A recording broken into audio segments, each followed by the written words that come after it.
오늘은 내 삶의 주인은 누구라는 제목으로 함께 말씀을 나눠보도록 하겠습니다. 자, 북이스라엘의 초대 왕 여로보암이죠. 여로보암의 이 통치는 하나님에 대한 불순종과 배역으로 점철됩니다. 통치 기록은 르호보암을 앞뒤에 두고 약 3장에 걸쳐서 전개가 되지만 이는 후대 왕들에게 악한 왕의 표본으로 예실된 악행의 발자취입니다. 이 열왕기는 남북 이스라엘의 멸망 원인이 하나님에 대한 왕과 백성의 불순종임을 증명하고 있으므로 각 왕의 정치 그리고 군사적 공적보다는 신앙적 업적 또는 악행을 묘사하는 데 중점을 두고 있습니다. 이 여로보암은 수도를 세겜으로 정하고 방비에 힘을 씁니다. 세겜은 예루살렘 북쪽에 약 65km에 있는 에브라임의 성읍이었습니다. 아브라함이 처음 여호와께 제단을 쌓았고요. 창세기 12장 7절 말씀을 보면 그리고 내내 이스라엘 신앙 그리고 정치의 중심지였습니다. 이 이스라엘의 그리고 이곳에서 이미 르호보암과 그리고 북이스라엘의 두 차례의 만남이 있었습니다. 이런 그리심산과 또 에발산 사이에 위치한 이 세겜은 상업적 그리고 군사적 교통의 요지였고요. 같은 이유로 남북으로부터의 침입에 굉장히 취약했습니다. 여로보암은 이 요단 동편 압복각 부근에도 분우회를 건축하고 그리고 요새화 시켰습니다. 다윗의 든든한 지지 세력이었던 이 길르앗도 통제를 하고요. 그리고 요단 서쪽의 세겜을 보호하려는 목적이었을 것입니다. 이 여로보암은 하나님의 선택과 그리고 열 지파의 지지 속에 왕이 되었으나 이 백성의 마음을 잃을까봐 두려움에 사로잡힙니다. 하나님께서는 이미 여로보암에게 다윗의 행위를 따라 하나님의 율례와 명령을 지키라고 명령을 하셨습니다. 그리고 여로보암은 이 점을 상기하며 어떻게 순종할 수 있을지, 어떻게 순종해야 하는지를 궁리하고 마음이 순종에서 멀어질 때마다 하나님께서 다윗에게 지어준 그 견고한 왕조를 자기에게도 약속하셨음을 굳게 붙잡아야 했습니다. 그러나 그는 하나님의 신뢰와 그리고 순종에 집중하는 대신에 이 백성의 마음을 사로잡는데 전전긍긍했습니다. 그러므로 그의 마음에는 이 백성이 다윗의 집인 르호보암에게 돌아갈 것이라는 불안감이 일기 시작을 했습니다. 북이스라엘 백성 중에는 예루살렘 성전에 가서 제사하는 자들이 있었습니다. 여로보암은 이처럼 백성이 계속 예루살렘에 가다 보면 그들의 마음이 르호보암에게 돌아갈 것이며 언젠가 자기를 죽이고 그에게 완전히 돌아갈 것이라는 결론에 다다랐습니다. 본인의 불안감에 의해서 그러한 결론에 다다른 것이죠. 이렇게 여로보암은 르호보암을 유다의 왕이자 북부 백성의 그러니까 주인으로 여겼고요. 백성이 그에게 돌아갈 것이라는 자신의 추측을, 자신의 불안감을 기정사실인 양 스스로에게 주입을 시켰습니다. 그래서 이로써 하나님께서 자신을 열 지파의 왕으로 세우셨다는 그 점과 그리고 그 선택의 위중함과 감사함을 결국은 망각했습니다. 어떻게 보면 여로보암의 사고는 현실을 직시한 이성적인 판단으로 들리기도 합니다. 그렇죠. 왕의 자리가 언제까지나 계속될 수는 없는 노릇이었으니까요. 그리고 실제로 이 르호보암에게 돌아간 자들이 있었을 테고요. 그리고 이미 르호보암을 죽이려고 들였던 백성들이 있었으므로 그도 암살당할 가능성이 없지 않았습니다. 그러나 이처럼 눈앞의 현상과 그리고 인간적인 이 한계로 괴로운 이때가 바로 하나님께 돌아가야 하는 때임을 그는 결코 깨닫지를 못했습니다. 여로보암은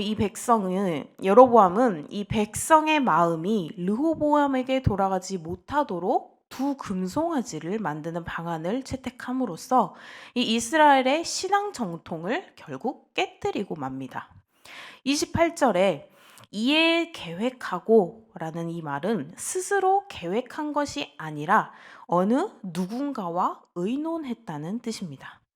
이 동사는 이미 6절과 그리고 8절에서 르호보암이 원로들 그리고 친구들과 의논했다 해서 똑같은 형태로 나왔습니다. 여로보암도 자문을 거쳤으나 르호보암처럼 지혜롭지 못한 조언을 결국 받아들인 거죠. 그는 백성에게 다시는 예루살렘에 올라가지 않아도 된다라고 28절에서 선포를 하게 됩니다. 이 선언은 송아지 형상을 만드는 이 근본 목적이 경배에 있지 않고 백성의 예루살렘 방문을 차단하려는 데 있음을 알려줍니다. 여로보암은 두 금송아지를 북이스라엘 백성의 신들로 소개를 하면서 이 신들이 이스라엘을 이집트 땅에서 올라오게 했다라고 설명을 합니다. 그리고 이런 발언은 과거에 출애굽기 32장에서 이스라엘이 시내산에서 금송아지를 만들어서 자신들의 신으로 숭배한 그 사건을 떠오르게 하기도 합니다. 이처럼 여로보암은 여호와가 이룬 이 출애굽의 구원 사건을 자신이 만든 금송아지에 결부시켜서 백성들의 신앙을 결국 미혹에 빠지게 합니다. 그가 송아지를 어떻게 여기든 하나님께서는 그가 만든 송아지가 다른 신이며 우상임을 분명히 지적하십니다.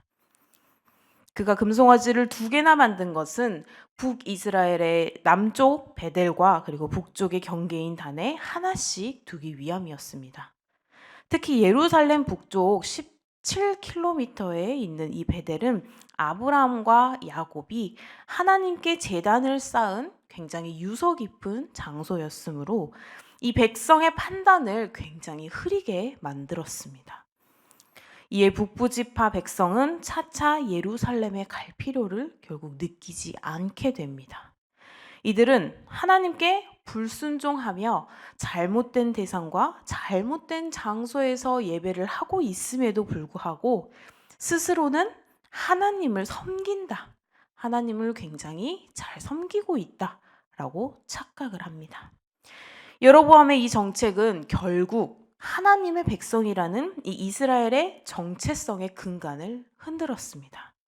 또한 북부의 10지파를 이스라엘의 나머지 형제 지파와의 연합에서 멀어지게 만들었습니다. 이 여로보암의 배역과 불신앙은 자신과 그리고 백성을 영적, 도덕적 타락으로 이끌었습니다. 그는 금송아지 숭배에 이어서 부차적인 죄를 계속 짓게 됩니다. 29절에서부터 33절에 기록된 그의 죄악은 히브리어로 만들다, 하다의 뜻인 아싸라는 단어로 대부분 설명이 되었는데요. 본문에서는 짓다, 삶다, 정하다, 그리고 행하다, 만들다, 쌓다라고 번역이 됩니다. 이 동사는 앞서서 히람과 솔로몬의 성전 기구 제작에 대한 설명에 사용이 되어서 그들의 순종을 부각을 시켰었는데 여기서는 대조적으로 여로보암의 불순종과 그리고 악행을 부각시켰습니다. 그의 악행은요, 먼저 첫 번째로 산당을 만들었습니다. 산당을 만들어서 이 산당은 굉장히 높은 곳에 지은 제사처로 성전 완공 전에 백성들이 제사를 하던 곳이었습니다. 이곳에는 가나안의 우상 신들을 위한 그 제단들도 함께 있었으면서 그리고 이스라엘을 우상 숭배로 여호와의 신앙과 혼합된 종교로 이끄는 지름길이 되었습니다. 여로보암은 그런 신앙의 유혹 장소를 도처에 만들고 백성을 그곳으로 유인했습니다. 이는 산당과 다른 예배처를 없애고 오직 하나님이 지정한 곳 예루살렘 성전에서 예배하라는 이 명령을 거역한 행위인 것이죠. 그리고 두 번째로 그는 보통 백성 중에서 산당 제사장을 만들었습니다. 이것은 백성의 말단이라는 의미로 제사장이 되기에 가당치 않은 자들임을, 그때 당시에는 굉장히 엄격했었죠. 그런 엄격한 상황 속에서도 이 르호보람은 절대 그 엄격함에 대해서 생각하지 않고 제사장을 누구로 지정을 해야 하는지, 하나님께서 어떤 사람을 제사장으로 만들었는지를 전혀 고려하지 않고 그냥 무작정 제사장이 되면 안 되는 사람들을 자신의 생각대로 그냥 선포를 한 것이죠. 이 제사장직은 레위 자손 중에 아론의 자손에게 주어진 직임입니다. 그런데 이 여로보암이 이런 규례를 전부 무시한 것은 하나님에 대한 경외심이 사라졌기 때문입니다. 이와 반대로 그는 성전에서 일하던 제사장들과 레위인의 직분을 박탈해 버리기까지 합니다. 그런데 그런 이들은 참된 신앙을 위해서 결국 북부의 삶의 터전을 버리고 예루살렘으로 돌아감으로써 하나님께 오히려 더 헌신을 했습니다.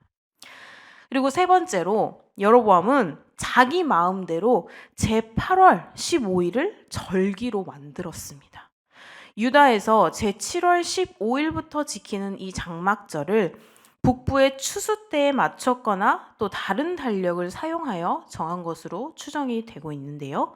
그는 이스라엘 자손을 위한 절기를 만들었다라고 본인은 생각을 했으나 절기가 여호와께 속했으며 여호와를 위해 지켜야 함을 망각했습니다. 그리고 네 번째로 여로보암은 죄악을 행하는데 솔선수범하기까지 합니다. 그는 베델에서 자기가 만든 그 송아지에게 제사를 하고 자기가 만든 산당의 제사장을 그곳에서 일하게 두었습니다. 또한 자기가 만든 절기에 자기가 만든 제단 위에 희생 제물을 바치고 분향했습니다. 이렇게 지도자가 영적으로 타락을 하고 백성들의 타락까지 또한 함께 이끄는 상황이 되어버린 것이죠. 그렇기에 이 여로보암의 악행은 이스라엘의 역사 내내 불순종과 죄의 표본이 되어버리고 맙니다. 자, 여로보암은 왕이 되자 세겜을 수도로 정하고 그곳을 요새화시켰습니다. 그리고 압복 강변에 분우엘의 성에 성읍을 쌓았으면서 그리고 북동쪽이나 또 동쪽에서 쳐들어오는 적들로부터 길르앗을 보호합니다. 하지만 외부의 적으로부터 나라를 지키기 위해 방비를 했지만 북이스라엘의 신앙을 지키는 일에 굉장히 무지했고요. 그 중요성에 대해서 둔감했습니다. 르호보암이 망한 것이 국방이 약해서가 결코 아니라 그가 다윗과 달리 하나님의 말씀에 순종하지 않았기 때문임을 전혀 몰랐던 것입니다. 하나님께서 울타리 되어주시도록 이 신앙을 챙겨야 했지만 주변 나라들과 백성들의 심기를 살피는데 급급했기 때문입니다. 이 여로보암은 예루살렘에 이렇게 성전이 있는 한 북이스라엘의 자기 백성들이 결국은 예루살렘 성전으로 제사하러 오고 가다가 르호보암에게 결국 마음을 빼앗겨서 그를 지지하는 쪽으로 마음을 돌릴까 굉장히 염려를 한 것이죠.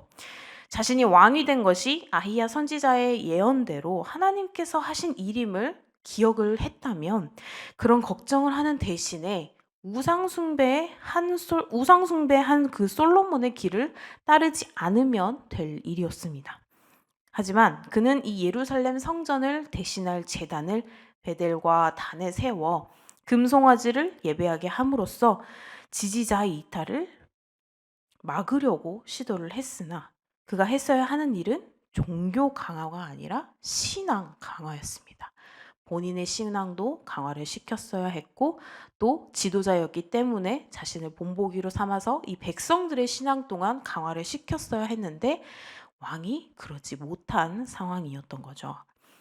이렇게 베델과 단의 금송아지를 만들고 여로보암이 한 말은 시내산에서 금송아지를 만들고 이스라엘 백성이 한 예배를 생각나게 한다고 저희 방금 이야기를 했습니다. 레위 자손도 아닌 사람을 제사장으로 삼았으며 또 자기가 지은 산당에서 제사하게 했고 또 자기 마음대로 초막절 날짜를 변경을 해서 지키게 했습니다.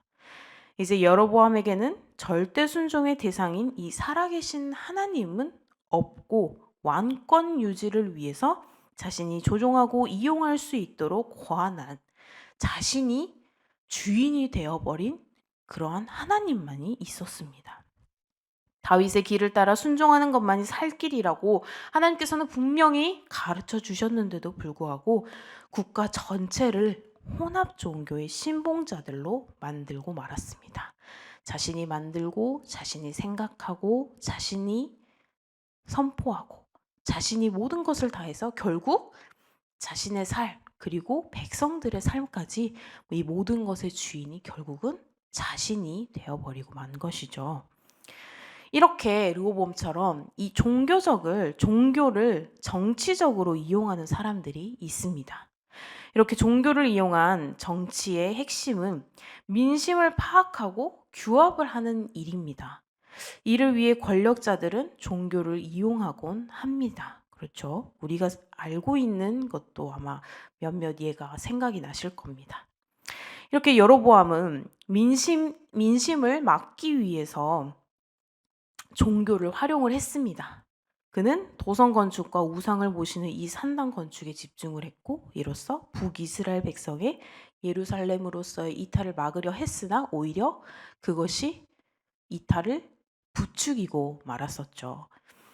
비슷하나 같지 않은 이 여로보암은 절기도 자신의 마음대로 정했었고 그리고 유대교 이 원력상에 7월 15일에 지킨 이 초막절을 자신의 마음대로 한 달 앞당겼고 비슷하지만 진짜가 아니었습니다. 하나님께서 말씀하신 것이 아니라 자신의 계획에 앞서서 자신의 주인이 되어서 자신이 말을 한 것이지요. 유사품의 종교가 되어버리고 만 것입니다. 모든 것이 하나님의 계획이 아닌 여로보암의 마음과 계획에서 나왔고 자기 마음대로 결정했기 때문에 이것은 진짜가 아니었던 것입니다. 사람들은 자기 이익을 위해서 종교를 이용하곤 합니다. 하지만 하나님께서 원하시는 게 무엇인지를 늘 생각하고 늘 공부하도록 해야 합니다. 그것에 우리의 생각과 우리의 결론이 있어서는 안 됩니다. 우리가 주인이 되어서는 결코 안 됩니다. 언제나 나의 모든 것의 주인은 하나님이심을 절대 잊지 말아야 합니다. 코에 걸면 코걸이, 귀에 걸면 귀걸이가 되어서는 절대로 안 되겠죠. 그 어떤 일이 닥쳐도 먼저 하나님께 고백하도록 해야 합니다. 자신의 불안감, 자신의 르호보암이 가지고 있던 그 불안감과 자신이 계획하고 있던 모든 것들을 하나님께 고백하거나 하나님께 그 불안감을 이야기하지 않고 고백하지 않고 묻지 않고 자신의 생각대로 자신의 계획대로 만들었기 때문에 결코 진짜 신앙이 될 수 없었던 것처럼 우리는 먼저 하나님께 우리의 마음을 고백해야 합니다. 어떤 시련이 왔을 때 먼저 나의 생각으로 하나님을 원망하고 하나님께 무언가를 요구하기보다는 그 시련이 나에게 왔음을 먼저 하나님께 고백하고 그리고 거기에 하나님의 뜻이 무엇인지를 묻고 나아가야 합니다. 우리 성도님들께서도 하나님께 나아갈 때 나의 생각이 먼저가 아니라 내가 주인이 아니라 하나님께서 주인이시라는 이 사실을 절대 잊지 말고 오늘 하루도 하나님께서 계획해 주신 그 일들 가운데를 보내시면서 주님의 계획이 무엇인지를 잘 물어보시고 하나님께서 기뻐하시는 하루를 살아가시길 그래서 하나님의 은혜가 풍성한 하루가 되시기를 주님의 이름으로 소망합니다. 기도하겠습니다. 언제나 우리를 사랑하셔서 우리의 1.1회까지도 계획해 주시는 하나님 감사드립니다. 우리는 때때로 우리의 생각이 먼저일 때가 많습니다. 하지만 우리의 삶의 주인은 하나님이시라는 이 사실을 기억하고 있습니다. 기억하고 있는 이 사실처럼 우리에게 그 어떠한 상황에서도 먼저 하나님께 고백하고 먼저 하나님께 물어보며 하나님께 나아가는 그러한 백성들이 될 수 있도록 인도해 주시옵소서. 오늘 하루를 시작하는 이 시간, 오늘 하루에 하나님의 계획하심이 무엇인지 알게 하시고 그 하루 안에 나의 생각보다는 또 내가 주인이 되지 않고 하나님께서 기뻐하시는 하루를 살아갈 수 있도록 인도해 주시옵소서. 모든 것을 주께 맡기오며 감사드리고 예수님의 이름으로 기도드립니다. 아멘.